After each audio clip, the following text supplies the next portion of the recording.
So this is probably looking familiar.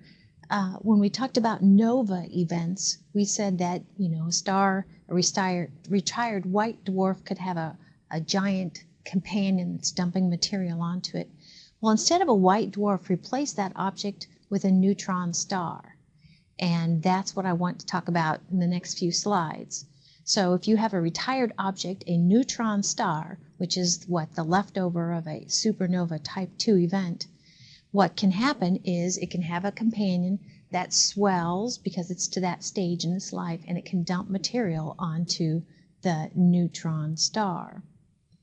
Well, just like we had in a nova event, we said that the material can heat up in the accretion disk. Well, matter can also heat up, matter that's falling towards the neutron star, and actually we can have a fusion occur that creates these X-ray bursts. Now remember, X-rays are more energetic than ultraviolet, so these are very relatively energetic events, and the burst is like what it says, it's kind of like a flash. Okay, they don't last very long, so you can kind of see along the x-axis how long these X-ray bursts last. And so this would leave the neutron star intact, and so these things can reoccur. It's an indication that what you have is a very fast spinning neutron star that's being dumped on by a companion. So X-ray bursts.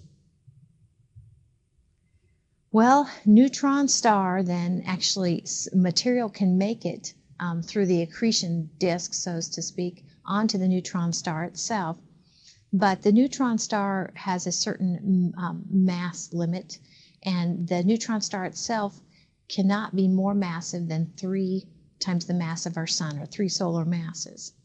Because I mentioned the neutron soup, that is kind of the subatomic particles are basically the electrons have combined with protons that were part of the regular matter and to create neutrons.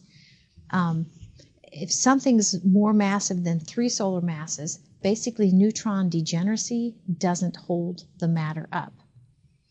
And in that case, what happens is the matter falls to what we say a point of singularity, a point of infinite density. And what I'm setting up for here basically is for an object that is more than 3 solar masses to basically collapse into what we call a black hole.